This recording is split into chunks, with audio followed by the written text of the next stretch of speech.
90% beginners ऐसे hair को draw करते टाइम ये 3 गलतियां जरूर करते हैं। पहली, वो हेयर के गुच्छों को इस तरह से सीधे सीधे बना देंगे, जबकि रोहित शर्मा के हेयर वेवी या फिर कर्ली से हैं। दूसरी, वो हेयर में शेडिंग के टाइम इस तरह से सीधे सीधे स्ट्रोक लगा के शेडिंग करते हैं। और तीसरी, वो हेयर में हाईलाइट्स को इस तरह से सीधा सीधा इरेज करके बना देते हैं, जबकि फोटो में हाईलाइट्स भी हेयर की तरह वेवी या फिर कर्ली शेप्स में है। तो अब इस वीडियो में मैं आपको सिखाऊंगा कि कैसे आप बिना ये 3 गलतियां किए बस 3 आसान स्टेप्स के साथ इन हेयर को बहुत रियलिस्टिकली ड्रॉ कर सकते हो। तो चलो शुरू करते हैं।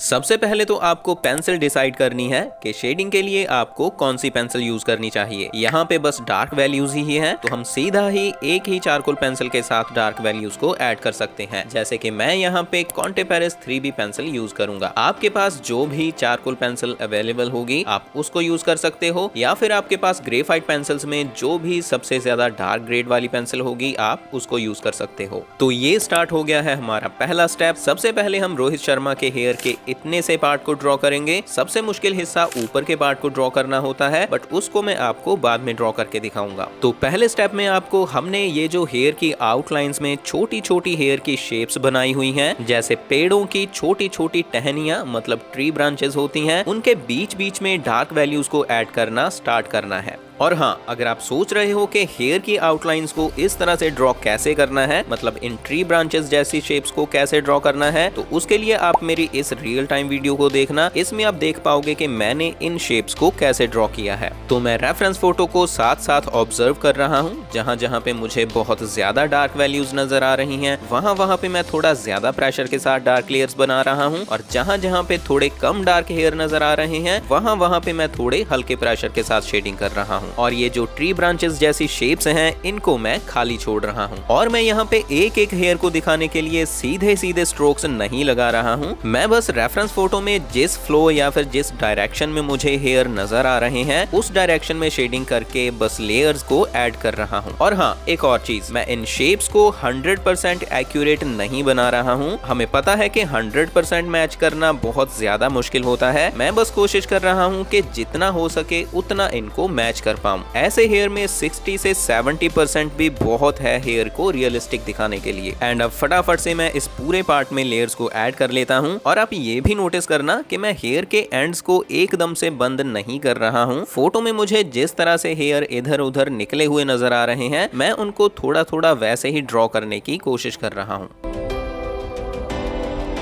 और ये जो थोड़े हल्के हल्के हेयर फोरहेड पे हैं, इनको ड्रॉ करने के लिए मैं Staedtler 6B black pencil use करूंगा और इन हेयर को बहुत हल्के प्रेशर के साथ धीरे धीरे ड्रॉ करूंगा। बट हाँ, इनको भी मैं अपनी मर्जी से ही कहीं पे भी ड्रॉ नहीं कर रहा हूँ। रेफरेंस फोटो में मुझे ये हेयर जैसे जैसे जिस जिस शेप में नजर आ रहे हैं, मैं उनको वैसे ही मैच करने की कोशिश कर रहा हूँ। 100% तो नहीं, बट 70 to 80%। उसके बाद ऊपर के इतने से पार्ट में भी लेयर्स को ऐड कर लूंगा।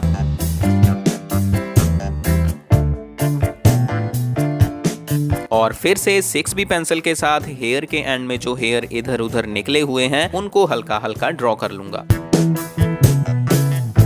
और इसके बाद स्टार्ट होता है हमारा सेकंड स्टेप, ब्लेंडिंग। अब मैं इस ब्रश के साथ इन लेयर्स को हल्के हल्के प्रेशर के साथ ब्लेंड कर दूंगा। एंड जिन पार्ट्स को हमने खाली छोड़ा था उनको भी ब्लेंड कर दूंगा। बट ब्लेंडिंग के लिए मैं ब्रश को भी उसी डायरेक्शन में यूज करूंगा जिस डायरेक्शन में मैंने शेडिंग की हुई है।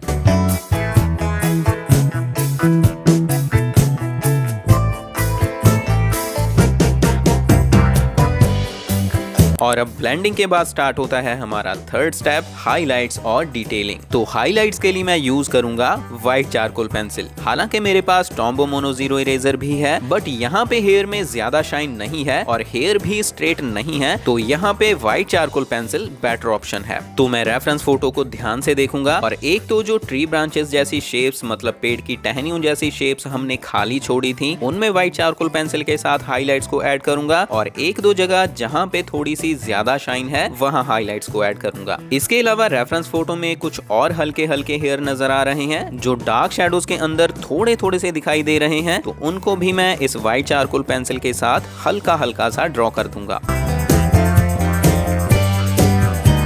और व्हाइट चारकोल के साथ हाईलाइट्स को ड्रॉ करने के बाद अब मैं फिर से ब्रश के साथ इनको थोड़ा थोड़ा सा ब्लेंड कर दूंगा ताकि ये नकली सा ना लगे बल्कि ये शाइन नेचुरल सी लगे। हालांकि अगर हम इनको बहुत ज्यादा प्रेशर के साथ ब्लेंड करेंगे तो ये पूरा हेयर का पार्ट ग्रे ग्रे सा हो जाएगा। हमें वो नहीं करना है, हमें बस इन हाईलाइट्स के ऊपर थोड़ा थोड़ा सा ब्लेंड करना है। रेफरेंस फोटो में हमें ये जैसे जैसे थोड़े थोड़े लाइट ग्रे से नजर आ रहे हैं वैसा ही इनको बनाने की कोशिश करनी है। तो आप देख सकते हो कि हमने इतने पार्ट में शेडिंग कंप्लीट कर ली है और हेयर का इतना पार्ट कितना ज्यादा रियलिस्टिक लग रहा है। और अब हम ड्रॉ करेंगे हेयर का ऊपर वाला हिस्सा जिसमें बिगिनर्स सबसे ज्यादा गलती करते हैं। वो रेफरेंस फोटो को देखते ही नहीं कि हेयर का फ्लो कैसा है, हेयर की डायरेक्शन कैसी है, हेयर वेवी है या कर्ली है। वो हर किसी के हेयर को स्ट्रेट ड्रॉ करने की कोशिश करते हैं। तो इस चीज को फिक्स करने के लिए यहाँ पे भी आपको रेफरेंस फोटो के हिसाब से हमने जो शेप्स बीच बीच में ड्रॉ की हुई है ट्री ब्रांचेस जैसी, उनको खाली छोड़ देना है और बाकी डार्क शैडोज वाले पार्ट्स में डार्क लेयर्स बनानी स्टार्ट कर देनी है।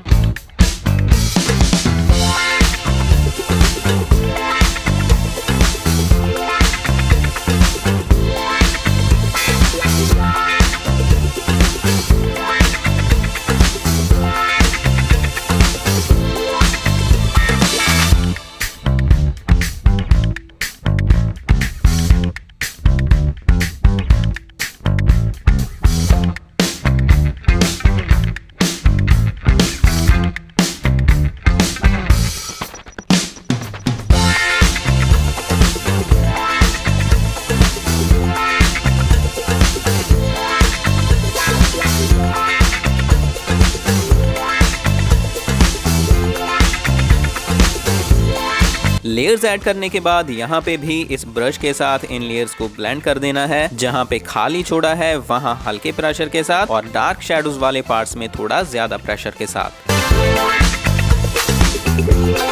ब्लेंड करने के बाद आप देख सकते हो कि यहाँ ऊपर से हेयर की बाउंड्री थोड़ी बंद सी हो गई है। तो इसको थोड़ा सा नेचुरल बनाने के लिए मैं यहाँ पे नीडेविल इरेजर की हेल्प से थोड़ा थोड़ा सा इरेज कर दूंगा इस तरह से। उसके बाद फिर से 6B ब्लैक पेंसिल की हेल्प से मैं कुछ रैंडम हेयर को ड्रॉ करूंगा और लास्ट में व्हाइट चारकोल पेंसिल के साथ हाईलाइट्स और डिटेल्स को ऐड कर दूंगा। एंड इनको भी मैं रेफरेंस फोटो को अच्छे से ऑब्जर्व करके ही ड्रॉ कर रहा हूं और 70 से 80% मैच करने की कोशिश कर रहा हूं। हाईलाइट्स ड्रॉ करने के बाद मैं फिर से इनको ब्रश की हेल्प से थोड़ा थोड़ा सा ब्लेंड कर दूंगा और फिर इसी तरह से ये जो लास्ट का थोड़ा सा हिस्सा बच गया है इसमें भी शेडिंग कंप्लीट कर लूंगा। तो देखा आपने, आपको ऐसे रियलिस्टिक हेयर ड्रॉ करने के लिए सबसे पहले आउटलाइंस में हाईलाइट्स वाली शेप्स और बालों के गुच्छों वाली शेप्स को अच्छे से ड्रॉ करना है। उसके बाद डार्क वैल्यूज को ऐड करना है, देन ब्लेंड करके लास्ट में हाईलाइट्स और डिटेल्स को ऐड करना है। Simple. And now you can see we have completed this realistic hair drawing and it looks really good. और हाँ, अगर आप व्हाइट हेयर को ड्रॉ करना सीखना चाहते हो तो आप लेफ्ट वीडियो पे टैप करो और अगर आप रियलिस्टिक ड्राइंग को बेसिक से सीखना चाहते हो तो राइट प्लेलिस्ट पे टैप करो। बट उससे पहले इस वीडियो पे लाइक और हाई पॉइंट जरूर देना। अब हम मिलते हैं किसी और वीडियो में, तब तक के लिए कीप ट्राइंग, कीप लर्निंग।